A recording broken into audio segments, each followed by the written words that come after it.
Welcome back to the Dave Gold Evolve podcast, where industry leaders in the spiritual dating and business world help you truly evolve your life. Now, welcome to your host, Dave Gold.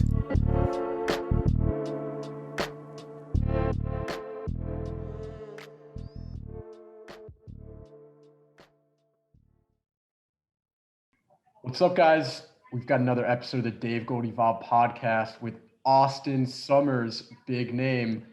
You know, I discovered Austen when he was with Honest Signals and doing really big things in an early age.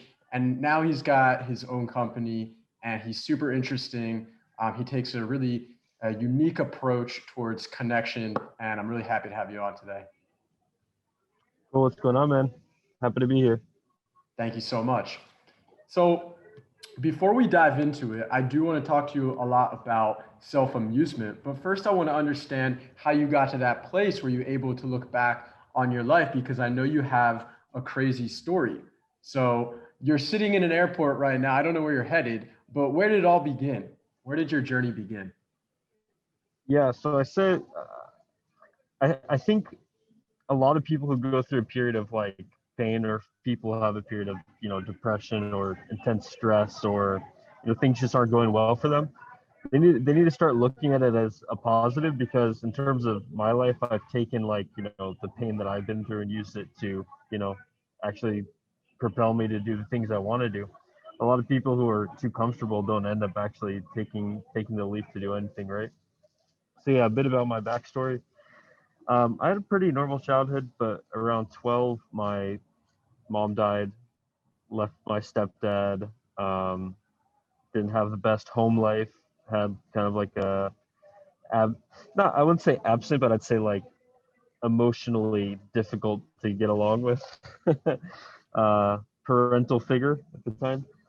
And yeah, I was like very depressed for most of my, I guess, adolescence, like 12 to 18.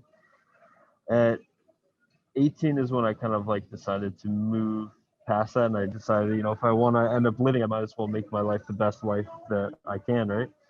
And I think everyone has a certain way to come to that conclusion. For example, the Japanese, they have this thing where they'll, like a coffin, you basically sit in a coffin and you write like your last will and testament. You write the things that you're proud that you did in your life, things that you regret doing, etc., things that you would have wanted to do.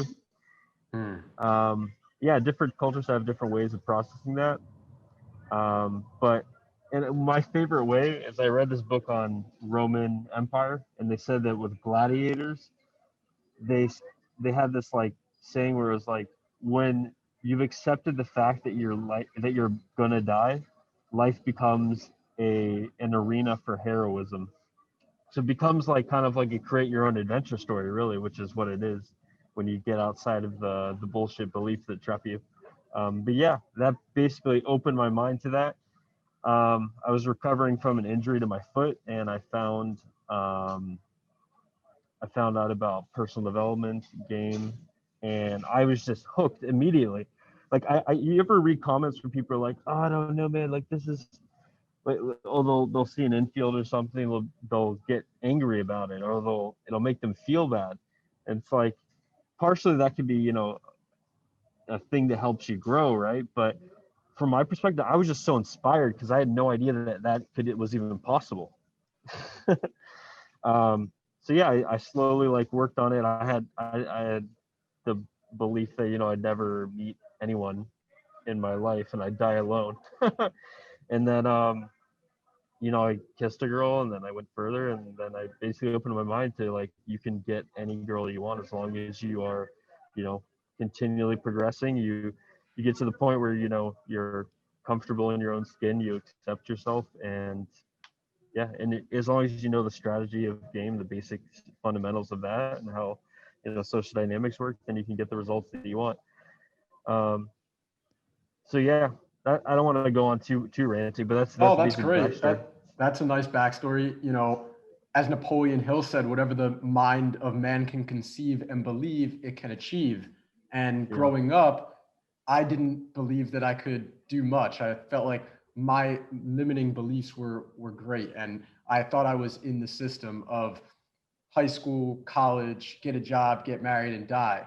And when shit hit the fan and my parents got divorced, I fell into anxiety, depression, drugs, and then eventually left the society and went someplace else to reinvent myself, to reawaken.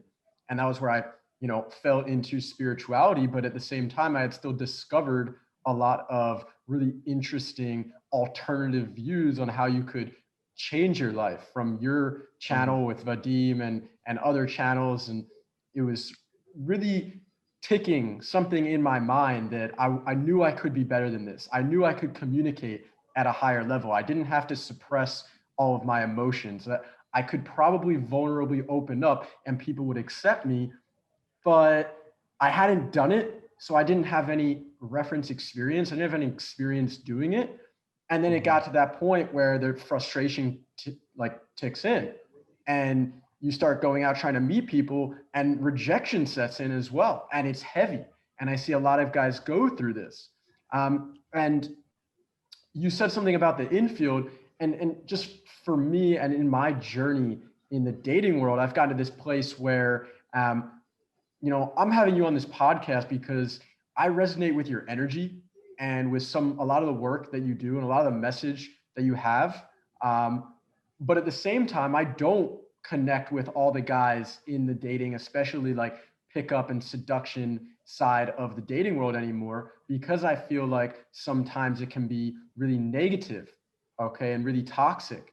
And so we're going to jump, I guess, right now to a topic, which is, do you think it's okay to label women on a scale of 1 to 10, like the perfect 10? I can see how that would come across as judgmental, but for purposes of conversation, I mean, it makes sense. It's the same thing like you could say about countries, like how enjoyable is that country to visit, nothing besides 10 out of 10 is what the people of that country want to hear. But the reality is that we are in a dating market. Like women rate men, women talk about how men are, men talk about how women are. I mean, that's just the reality. And now another thing, the thing that kind of messes with that is that people have their own perception of what is attractive. So like no one experiences more than a fucking dating coach. Like, dude, I've had students where I wing them with the girl that I think is like really unattractive so that they can get the hotter girl. And they later on they'll go, yeah, I just wish you would have let me talk to the hot girls. I was so, the first time you hear that, you're like, what are you talking about? Yeah, so like some girl that looks like emaciated, and I'm like, that's the girl you wanted? They're like, yeah.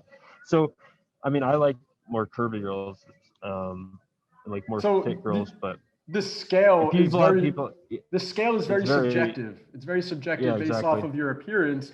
And I feel like that can create a lot of, misnomers in your mind and in men's mind of what they actually want and what they're trying to achieve.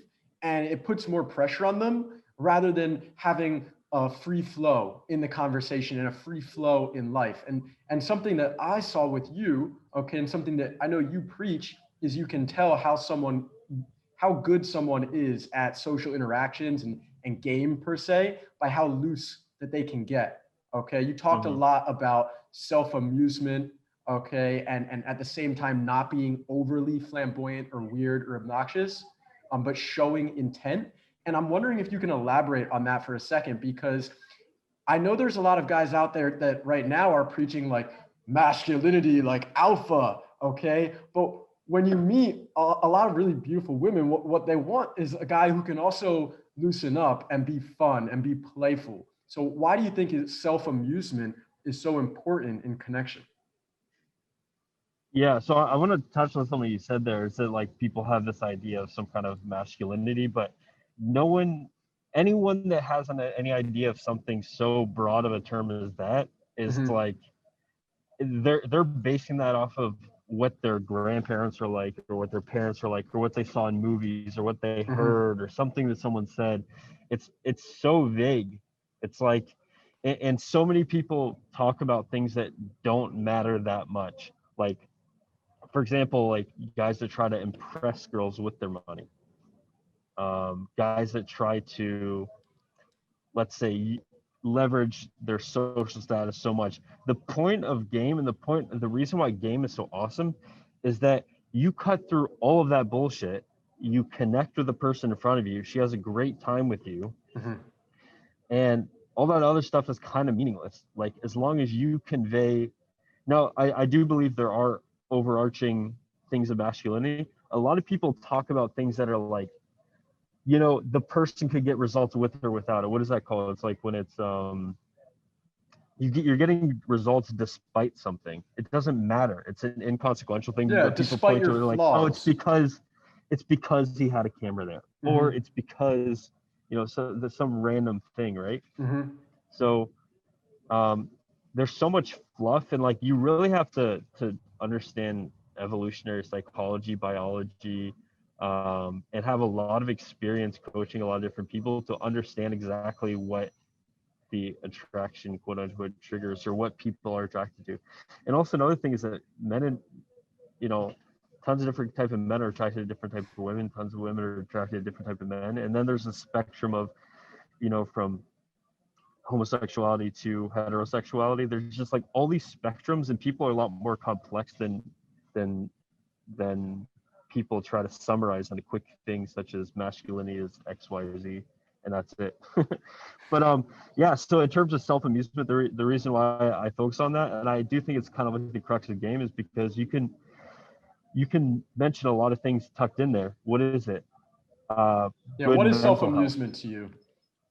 Well, self-amusement to me is basically giving value to the people that you're with, being present with them, building up a great experience within yourself that you're sharing with other people. And it doesn't mean you have to build it up alone in a room at home before you go out. It's a process by which you're getting to the point where you're expressive and free and fun. And that's ultimately like the energy that's attracting people. And it's not just for meeting people. It's for like, even in terms of like, let's say you're going to a networking event, like the person that people want to, dude, I've gone to networking events where like the owner of it or whatever invites me out to like the exclusive like millionaires dinner afterward, just because he liked my energy. He's like, oh, you're not coming? I'm like, oh, I didn't buy the extra package. It's like $5,000. I don't want to drop that. He's like, no, bro, just come. Like, I fucking work this event. So if you have that energy, you're going to make connections really easily. Yeah. Because you're offering something. You're like the cup that has more water to give to the other cup, right? So it's something instinctual that people pay attention to. And it also denotes a lot of other things that are within that, which is good mental health. If you have very poor mental health, you can't be fun in a socially calibrated way. Yeah, it's hard to joke about things when you're depressed. Yes. Although there are a lot of, I will say, everything I say, there's there's only a bunch of half truths and a lot of things, right? Because there's always outliers. There's always outliers as well. Yeah. The funniest people in the world who are like comedians, basically, are mentally ill. Robin Williams, Louis C.K., all these guys. But yeah, in general, it does connote mental health. If you can joke around in a socially calibrated way. You're giving value to the person in front of you. You're coming up with things to say because you're just being loose and spouting off at the mouth. Like you're able to verbal vomit, which is an amazing skill to have. A skill that'll make you money, a skill that will get you the women that you want, a skill that will basically connect you with anyone, and is the ability to talk forever. That $1 million mouthpiece. It does become an issue sometimes. Like, dude, I have like Instagram stories sometimes where I talk for 30 minutes. I'm like, I should have just made a live or a video on this instead of just ranting. Can we actually jump into one of the Instagram stories that I saw? Go I think for it it. was Yeah, last I week, rant a lot, like I just said. where So go for it. you were talking about our society is so rapidly changing, whereas ancient societies were nearly unchanged for centuries. So you want Yeah. to delve into that for a second and make your Yeah. point So here? firstly, I want to say that pe- people think that because human beings remained unchanged for 100,000 years or more, right? That um, that there was something wrong with us, that we didn't level up. Mhm. But it actually is a good thing. We were an animal that was very well developed, well suited to its environment, right? And the point that I made was that for vast swaths of human history, everything that your parents told you was the best possible thing for you to do. Son, here's how to fletch an arrow. Here's how to skin an elk or a bear or something. Here's the things to be careful of. Here's how to protect the tribe. Here's how to make good decisions. And blah blah. Everything they told you was accurate. And then that is the faster and faster society changes and increases in its complexity, the more that starts to break down, and the things that your parents tell you have no correlation to the real world. It's like a lot of people, especially raised by boomers, are like, what do they eat? They eat a bunch of polyunsaturated fatty acids, like from cottonseed oil and Mhm. what are some of these other ones, canola oil and stuff like this. Yeah. It's extremely inflammatory, and actually White that's one of flour. the reasons. Yeah, white flour, bread, like stuff like this, that's Sodas. extremely inflammatory to the mass majority of people, and it causes, it's the underlying cause of all disease. Mhm. um, so like, just in terms of your food, in terms of what you're doing for your job, in terms of where to find meaning in life, in terms of all these other things, yeah, it's just like it's not a good guide. And it's not that they don't love you, it's just that they are not equipped to deal with the challenges that are going on today. Like, you and I have very interesting careers, right? They're very different than a traditional career, let's say. But now we've basically, everyone that's around our age is kind of like in the gig economy. Like, there's no telling what tomorrow brings. Pretty soon there'll be an artificial intelligence that will replace your job, my job. So I think one of my job is one of the last to go, which who knows how long that'll take, 10, 15 years. Yo, guys, quick break from the podcast to give a shout out to our two sponsors. First, go to Self Love Army on Facebook for a truly eye-opening experience. And then go to Real Life Vibes with a Z on Instagram or YouTube to awaken your subconscious mind. Now back to the episode. But hopefully Andrew Yang gets elected, so it'll give us that we don't, our robot overlords will allow us to eat. Are we dropping a Yang Gang reference right now on the Dave Goldie Bob podcast? Wow. Okay. On the day that the election hangs in balance in the United States. Very, very interesting. Vote for Dave Gold for president. Austin Summers will be my vice president, or vice versa. Yeah, man. I'm gonna collude with the CIA, get you taken out so I can become president. Where are you? You're in Israel, right? So actually, right now I'm in Budapest, Hungary. This wasn't meant to Okay. be my Are you life. American or are you Israeli?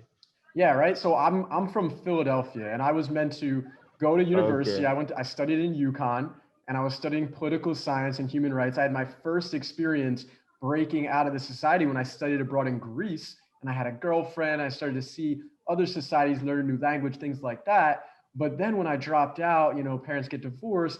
I pushed myself out of the matrix, the paradigm that was built for me, and I rediscover myself by creating a new path, by starting to focus on the foundation, on communication, on connection, on living a more holistic life. I was living in a permaculture community in Israel. I don't know if you know about permaculture. Bill Mollison, okay, the founder of permaculture, where we're living in yurts and domes and compost toilets and really sustainable, communities. And I was traveling around the world. And I also started to see the value in traveling, the value in breaking free, especially from America. where a lot of people don't do that. A lot of my friends and the guys that I grew up with haven't gone and broken free and gotten out and experienced what it's like to live in another place. So I know you only have a few more minutes, but why don't we dive in right now to what it's like starting fresh in Medellin, Colombia. How was that for you, and why did you decide to stay? I mean, so I was doing a world tour, and I wanted to pick cities that I would, I had clients in, but also places that I want to check out. Not every place I wanted to really go to, but I wanted to see like a lot of the world to like kind of get a gist of where I want to live, because I didn't really want to live in Florida. Like I'm from Miami originally, but yeah, so I went to all these different cities. I went to like 25 cities, and then I went to Colombia for 2 weeks, and that was kind of like a break during the tour. It was like the middle part where I didn't have any thing to do, Mm-hmm. and I went there with a couple friends, and it was like one of the best trips of my life. Had highs and lows, and Colombia's always been like the highest highs and the lowest lows. Like even on that trip, it was an amazing trip, but my friend fell off a waterfall and fractured his hip. And it was like a 10 meter drop. Those are And the we had to ones like, that I don't see on the Instagram story. yeah. So we had to pull him out and like, carry him out of like kilometers of the jungle. And it was, taking him to the hospital and stuff. And then that same night is the first date I had with my girlfriend of 2 years. So I was covered in blood when I met her at What? the restaurant. And I'm like, listen, my phone's dead. I'm covered in blood. I need to go to my house to shower. So I went to my house, shower, went up to my other friend's, party that was living there.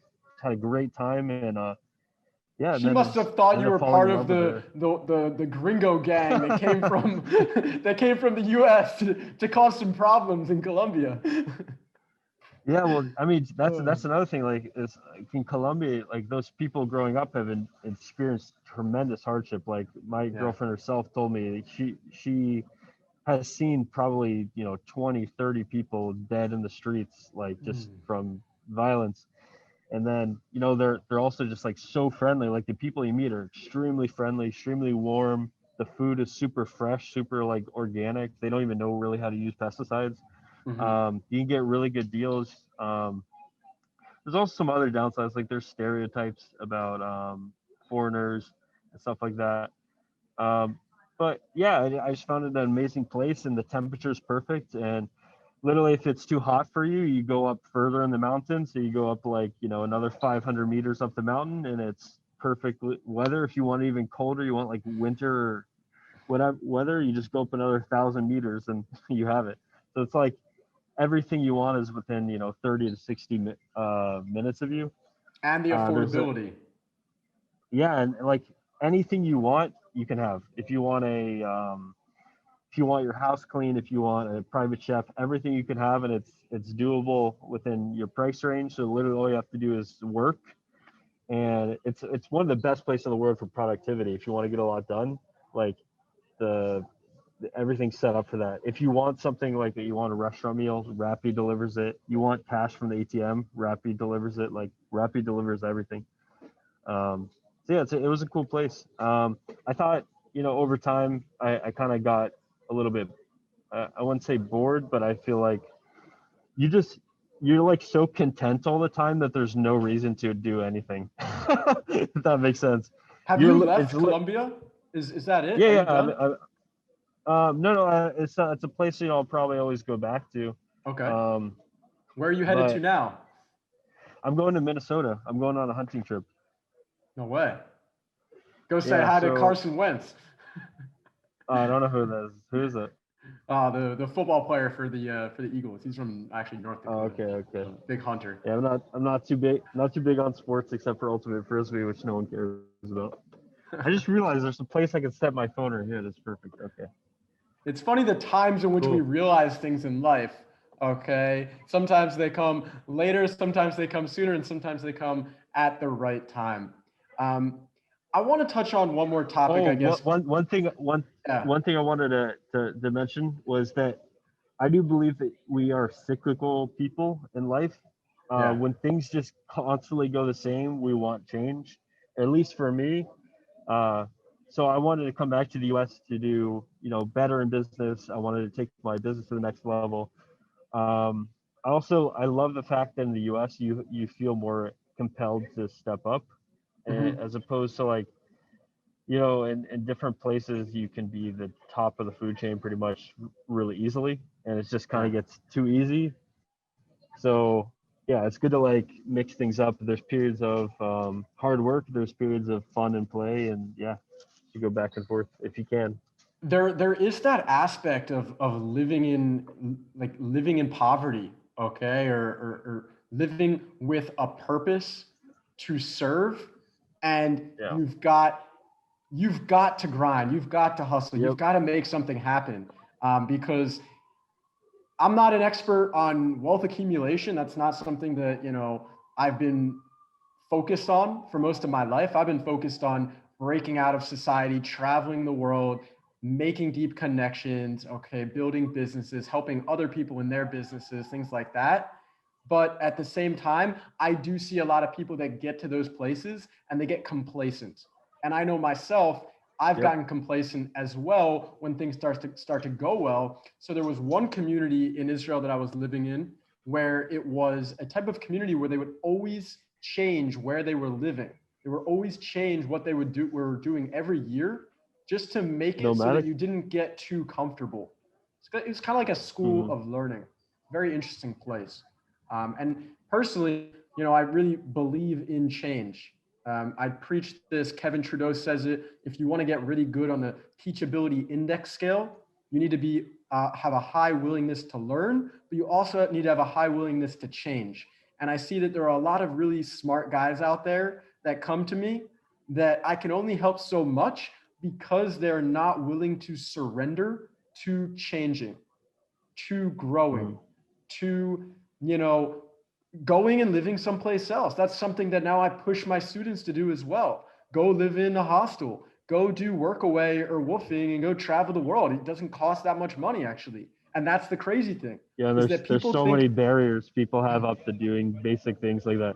Like to me yeah, right now, like for you and me right now at this point in our lives, it's like that's not even a difficult thing. We just hop on a plane.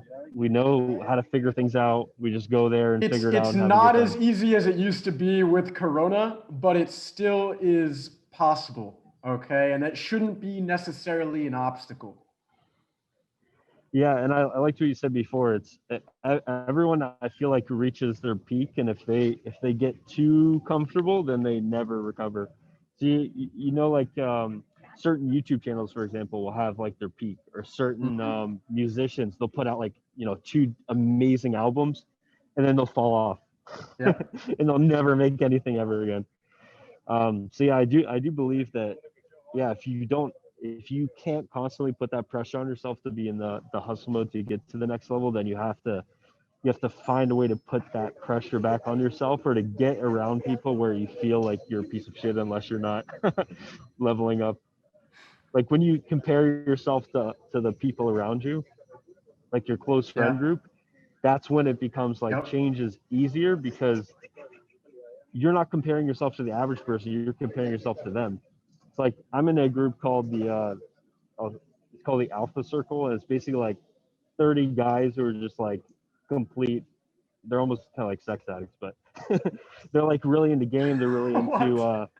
They're basically just like life development, but it's about game. It's about uh, business, finance, Yeah. crypto, stocks, etc. And it's like everyone's sharing all this stuff, and it inspires you. It's like holy fuck, like because when people don't even realize what's possible because they're not around people who are actually doing it. And it's when people that are doing things and like they're showing proof of everything, you're like, oh, this is possible for me.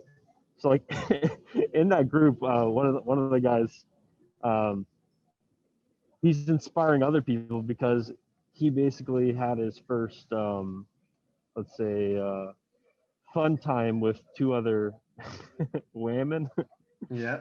and they're basically in love with him, and he's taking them to an island soon. It's like, dude, this look at this guy's like he's in a beautiful city. He meets two girls. He bangs both of them, has a threesome.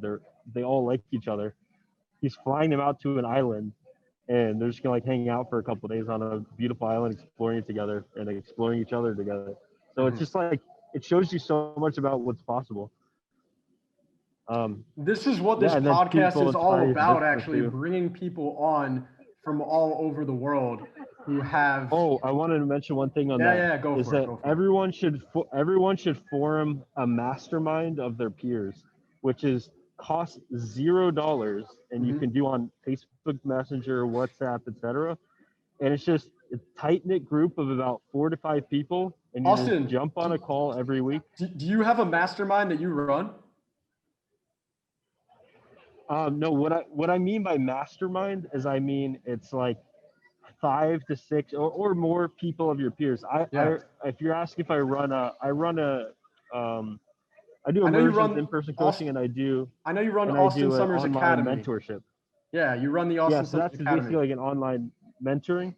Mhm. But what I'm saying for everyone because you ever see that like Ty Lopez video? Although it is cheesy, and I know it, people don't like him, but it's basically the law of 33%. It's Mhm. like, you should have a group of your peers. You should have a group of people beneath you that you give advice to, Yep. and then you should have people that you're learning from. Yep. Right. So you never get too cocky. Like when you're at the top and all you're doing is looking down on people, you get too cocky, and it actually ends up fucking you up. And then, yeah, conversely, like, I mean, if you're not teaching is a great way to learn as well and reinforce your own ideas by saying them out loud. And then having a great strong peer group. So when I said mastermind, I meant like a group of your peers, kind of like that you can basically relay ideas and always keep each other accountable. That's a really great thing to have as well. Yeah, I'm In just gonna addition to coaching. I'm just gonna jump in, and Napoleon Hill, drop his name again, said when minds are connected in the same space, you actually create one mind, and that's what's called a mastermind. And last night we had one of our most powerful mastermind calls. Okay, in the Dave Gold Evolve course, we run a mastermind as well with right now 15 guys. Okay, and a lot of that is about empowering them to step up and to lead and to teach. So some of the guys in the mastermind will be leading group calls, and it will help them in their businesses as well. And I firmly believe in having a mastermind. So, that's something that I preach. That's something that I practice. Also, having a mentor. I have a mentor as well. And I always think that if you want to be super successful, you should always be asking questions, questioning everything. Okay, really getting out of your comfort zone and finding someone who's at a place where they understand things at a level that you don't, and you can really learn from them and you can really grow from them or with them if possible. So yeah, I just wanted to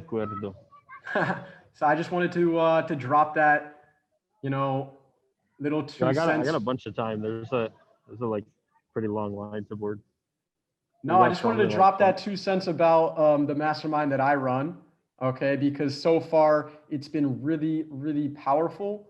Okay, last night we had a speaker on from Australia who actually was a holistic personal trainer named Fabian Demore. And Fabian realized that he was very successful with his business, but he wasn't fulfilled. So what did he do? He went out into the Australian bush, and all of this year has been rediscovering himself, reinventing himself, and decluttering his life. And one of the things that he talked about was sitting in a chair where it's the do nothing chair, where literally you just do nothing. And for so many people, that's such a difficult concept to think about because people are always thinking, what do I do next?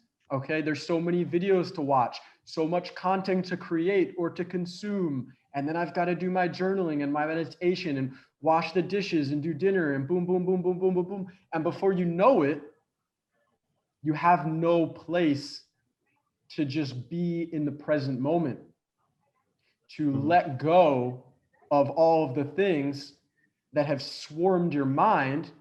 And then you're caught up in your own little narrative, in your own little life.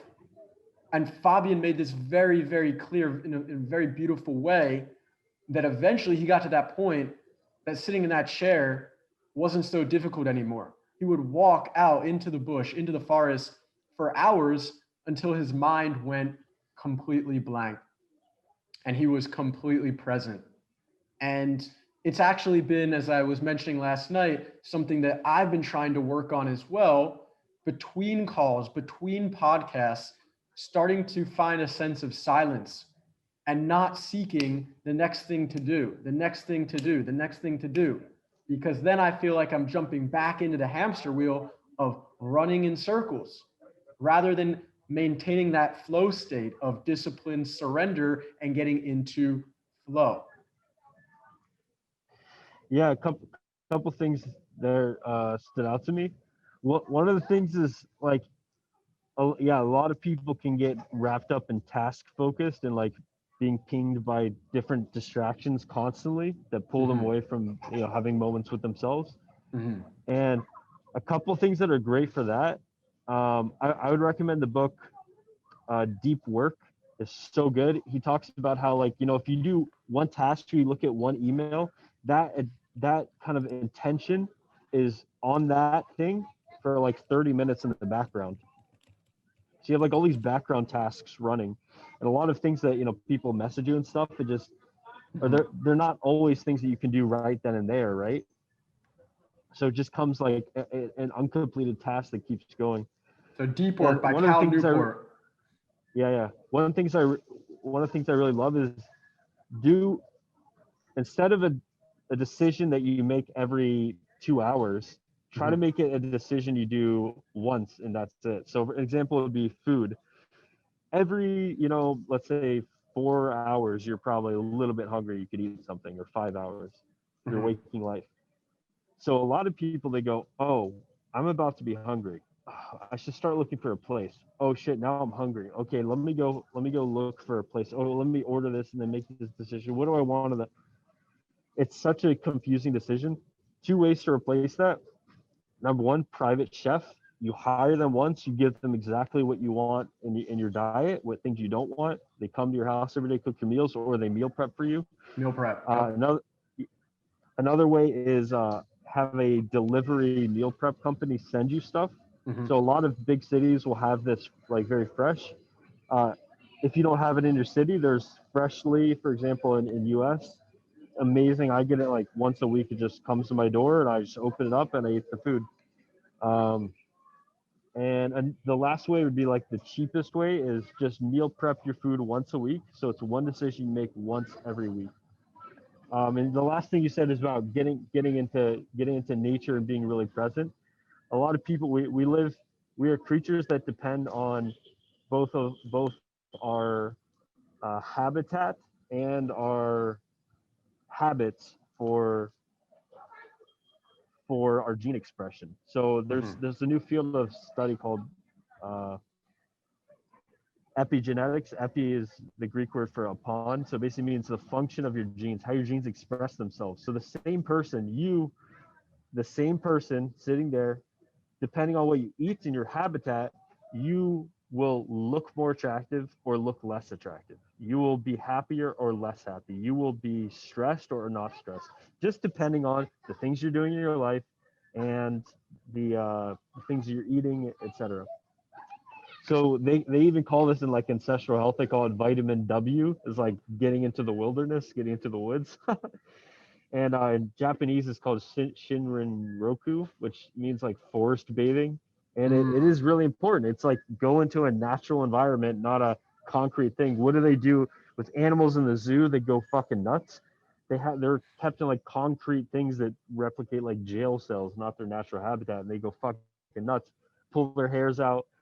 They're eating like wheat protein bars and random shit. They just go fucking crazy and start throwing poop at everyone. It's like, you wonder why? They're like, you're keeping them in like a prison cell, basically. So yeah, replicate as much as you can in your natural environment. Get out to parks. Everyone will have a national park close to them. A national park, state park. There's some place that's beautiful, even if it's a small nature preserve, a small park. Like just get out like every so often. I go every fucking day because I feel like I'm really sensitive to that. But yeah, get out and get that vitamin W. Austen, I wasn't sure whether we were going to bring this up, but I've got a question for you. Okay. My final question, which is a little bit about um, hate and shame culture. All right. And I'm not sure whether you've experienced this, but you've really put yourself out there. And Dan Bilzerian said that people are going to love you, people are going to hate you. When you're in the public eye, it just comes with the territory. So I was wondering, how do you respond to negativity?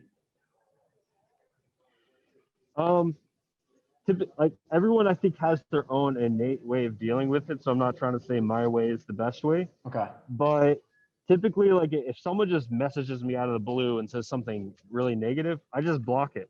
Like I don't. In real life, if people like yell or there's some random thing going on in their head that's making them act weird to me, I just take a deep breath and walk away. Like I don't engage with it because it's not worth my time. And so I more or less just try to detach from it. If it's something that's constructive, then I'll definitely deal with it. But most of the time, it's just people who are responding in a negative way because it's their own things going on in their own head, their negative experiences in their life, or they're jealous of you, or any combination of it. So yeah. All right, Austin, it's been a great time chatting with you. Where can the guys find you if they really resonate with your knowledge and your wealth of experience? And how can they work with you? We got some coronavirus sirens going off in the background right now.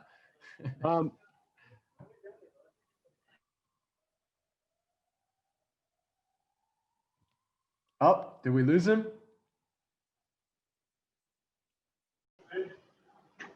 All right. So yeah, if you want to reach out to me, if you want to see my stuff, go to youtube.com/Austen Summers. Just search Austen Summers on YouTube. I'll pop up.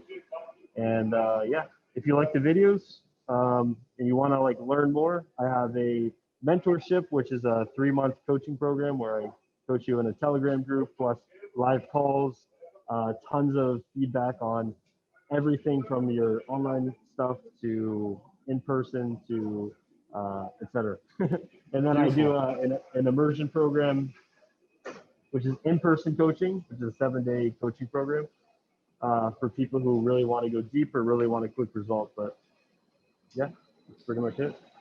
Austin, I love your holistic approach, and that's why I wanted to bring you on, because I know you're a wealth of knowledge and information, always expanding and growing and changing. My final question to you, which I ask a lot of the guests, is how would you like your business and your relationship life to change and evolve in the next year, next 12 months? That's a good question. And I don't know if it's one that I'd like to be talking about on an airplane. But dude, why don't we continue this on another day? Okay. I'd love to go longer. Your Absolutely. questions are good. You're a smart guy. Honestly, dude, I get really sometimes I get mad that people don't like to have really deep conversations, and I realize I have to do more podcasts like this. So This has been great. As you're getting on the plane, flying to Minnesota for a hunting trip, I will always remember this. This is great. So thank you so much, Austin. Okay, you guys know where to find me, davegoaldevolve.com, and we'll see you guys in the next episode. Thank you so much. Peace. Because I want you to be whole of everything that you're suffering from.